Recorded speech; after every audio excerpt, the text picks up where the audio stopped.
Zetco का युवा plus upgraded version है और अंडर 10,000 की प्राइस सेगमेंट में बहुत तगड़े फीचर देता है। हालांकि अंडर 10,000 की प्राइसिंग पे आपको बेसिक वर्जन मिलता है, लेकिन जो अपने पास है वो है एंड्रॉइड, जिसकी प्राइसिंग इज अप्रोक्स 12,990। एंड दोनों में डिफरेंस यही है कि इसमें आपको इनबिल्ट एंड्रॉइड मिल रहा है, जो अंडर 10,000 वाला स्टैंडर्ड वर्जन है उसमें आपको कोई एक्सटर्नल डिवाइस लगाना पड़ेगा। एंड एक चीज और याद दिला दूं कि आपके बहुत ज्यादा कमेंट आ रहे थे कि Zetco युवा का रिव्यू करो, लेकिन जब मैं Amazon से युवा परचेज करने गया तो वहां पे युवा प्लस आ चुका था, जिसमें क्लेम कर रहे थे कि 20% इंप्रूव्ड ब्राइटनेस है। हालांकि बॉक्स पे 22% मेंशन्ड है, उसके बाद 15% हायर कॉन्ट्रास्ट है, 12% बड़ी डिस्प्ले है पहले वाले से। बाकी Zetco की तरफ से 1 ईयर की वारंटी है। बाकी और क्या है अंदर देखेंगे, लेकिन उससे पहले मेरा नाम है अभिनव, आप देख रहे हैं ट्रू टेकी एंड मैं गैजेट्स एंड टेक से रिलेटेड कुछ ऐसा ही कंटेंट बनाता हूं।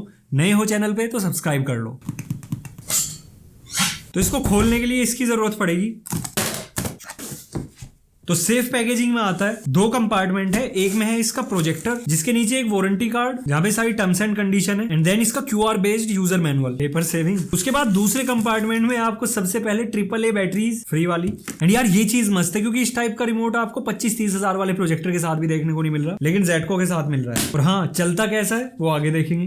देन एक लास्ट पैकेट जिसमें आपको एक HDMI केबल एंड एक पावर कोड। तो ये सारी चीजें हटाता है और सीधा इस पे आते हैं। तो देखो कंप्लीट रिफ्रेशिंग लुक्स के साथ आता है। फ्रंट पे आपको एक क्रोम आउटलाइन मिल रही है और सेम आउटलाइन आपको इन सारी फिजिकल कीज के पास। देन रियर स्पीकर पे भी एक बटन टाइप क्रोम की मिल रही है, लेकिन ये कोई बटन नहीं है, बस लुक दे रहे हैं। एंड जो टेबल टॉप लेग्स है ये भी क्रोम फिनिश के साथ आता है। प्रोजेक्टर लेंस पे आपको एक स्लाइड कवर मिल रहा है, इसको सेव रखेगा डस्ट से। बॉटम साइड पे आपको एक हाइट एडजस्टेबल स्क्रू मिल रहा है और यहाँ पे मिल रहा है ट्राइपॉड माउंट। एंड इसी सिंगल पॉइंट पे आप इसको सीलिंग माउंट कर पाओगे। देन इसकी राइट साइड पे आपको मैनुअल फोकस एंड मैनुअल की स्टोन मिल रहा है अप टू ±15 डिग्री। बाकी सॉफ्टवेयर बेस्ड 4D 4P की स्टोन भी इसमें देखने को मिलता है, जिसके साथ आप अपनी पिक्चर को कंप्लीटली अलाइन कर सकते हो या फिर स्क्रीन पे सेट कर सकते हो। देन इन डायल्स के जस्ट पीछे आपको एक फिल्टर कवर मिल रहा है। मैग्नेटिक फिल्टर मैश है तो आपको वीकली साफ करनी पड़ेगी। देन इसकी लेफ्ट साइड पे आपको सारे कनेक्टिविटी पोर्ट मिल जाएंगे, जिसमें 2 HDMI, 2 USB, एक AV कंपोजिट केबल, एक 3.5 mm ऑडियो आउटपुट और ये है air exhaust grill. And looks और डिजाइन के मामले में काफी प्रीमियम है, एकदम बढ़िया फिनिशिंग के साथ आता है और बिल्ड भी सॉलिड है। और यहाँ पे फर्स्ट टाइम सेटअप करने के बाद जो सबसे पहली चीज मैंने नोटिस की वो है इसका रिमोट। हालांकि IR बेस्ड रिमोट है, लेकिन एक भी एक्शन मिस नहीं होता। आप कोई भी की प्रेस कर रहे हो, कीबोर्ड पे टाइपिंग कर रहे हो, एकदम एक्यूरेटली चलता है। एंड रिमोट पे व्हाइट एंड ब्लैक का एक्सेंट है तो बहुत प्रीमियम फील होता है। तो देखो फटाफट इसकी स्पेक्स बता देता हूं, क्योंकि अपने पास है एंड्रॉइड वाला और एंड्रॉइड और बेसिक में सिर्फ और सिर्फ एंड्रॉइड स्पेक्स का ही डिफरेंस आएगा।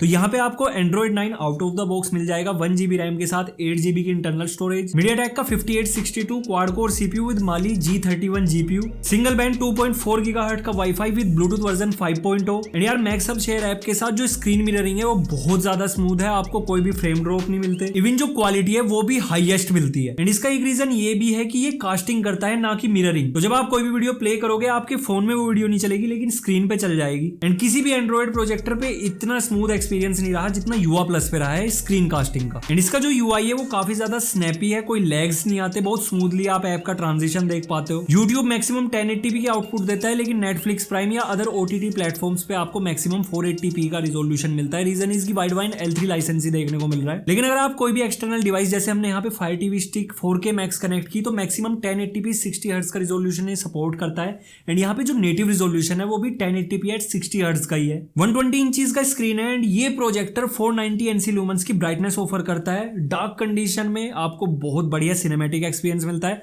थोड़ी बहुत एम्बिएंट लाइटिंग भी है तो विजिबिलिटी कंप्लीट रहती है। इसके बाद 5000:1 का कॉन्ट्रास्ट रेशो, 98% का DCI P3 wide colour gamete का कवरेज, जिसके साथ जो डायनामिक रेंज कलर एक्यूरेसी आपको एकदम प्रॉपर मिलती है। इस प्राइस पे आपको कलर काफी ज्यादा पंची और सिनेमैटिक मिल रहे हैं और साथ ही साथ यहाँ पे 120 इंचेस के स्क्रीन पर कोई भी कॉर्नर ब्लर का इशू नहीं आता। दैट मींस शार्पनेस भी एकदम परफेक्ट है अगर आप टेक्स्ट, डॉक्यूमेंट या ऑफिस पर्पस के लिए इसको सस्ते में यूज करना चाहते हो, मतलब ज्यादा बजट नहीं लगाना, तो ये एक अच्छी चॉइस हो सकता है। और वैसे तो बॉक्स पे इन्होंने क्लेम किया है कि 250 इंचेस तक मैक्सिमम स्क्रीन साइज आप बना सकते हो, लेकिन मैं रिकमेंड करूंगा कि 150 इंचेस तक ही जाओ, क्योंकि 490 NC लूमेंस है।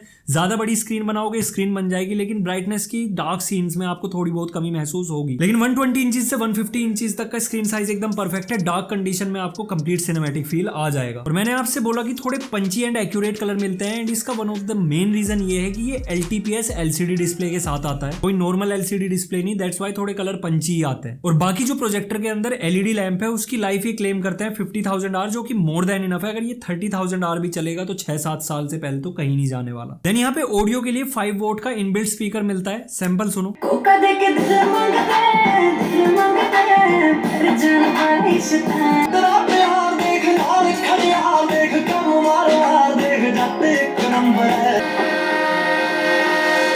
आप कौन हो भैया?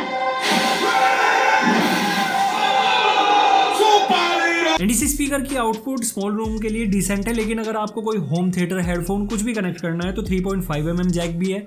ब्लूटूथ वर्जन 5.0 के साथ आपको इस स्पीकर हेडफोन आप वायरलेसली कनेक्ट कर पाओगे। एंड हमने अपने JBL स्पीकर्स के साथ इसको यूज करके देखा, कोई लेटेंसी नहीं आती और ना ही कनेक्शन में कोई दिक्कत आती है। एंड इस प्राइसिंग पे इस प्रोजेक्टर की जो परफॉर्मेंस है वो काफी इंप्रेसिव है, क्योंकि अंडर 15,000 तो कुछ भी देखने को नहीं मिलता। ये अंडर 13,000 है, बेसिक वर्जन इसका अंडर 10,000 की प्राइसिंग पे आता है। अगर आपके पास कोई एक्सटर्नल डिवाइस है, आपको अंडर 10,000 ही जाना है तो आप नॉर्मल युवा प्लस ले सकते हो। अगर आपको इनबिल्ट एंड्रॉइड चाहिए, क्योंकि इसमें थोड़े बहुत फीचर्स आपको एक्स्ट्रा मिल जाते हैं और आपको किसी एक्सटर्नल डिवाइस पे रिलाई नहीं करना पड़ता, तो आप एंड्रॉइड पे जा सकते हो। और दोनों की जो परचेज लिंक है वो मैं आपको डिस्क्रिप्शन बॉक्स में दे दूंगा, जेब भी तो देखनी है। तो अगर मैं आपको अपना फाइनल वर्डिक्ट दूं तो इस प्राइस पे आपको सब कुछ मिल रहा है, value for the money product है। एक ही चीज नहीं है कि वाइड वाइन L1 लाइसेंस होता तो आपको नेटफ्लिक्स, प्राइम, हॉटस्टार पे सब पे 1080p का रिजोल्यूशन मिल जाता, लेकिन वो किसी भी प्रोजेक्टर में नहीं मिलता, तो ज्यादा कंप्लेन नहीं कर सकते। और हाँ, एक चीज और, जो इसका फिल्टर है वीकली साफ कर लेना, तभी सालों साल चलेगा। तो ये था ओवरऑल वीडियो रिगार्डिंग Zetco युवा प्लस। वीडियो अगर अच्छा लगा लाइक शेयर सब्सक्राइब सब कुछ कर दो, इंस्टाग्राम हैंडल फॉलो कर लो। So see you in next video, till then goodbye, take care, respect the tag.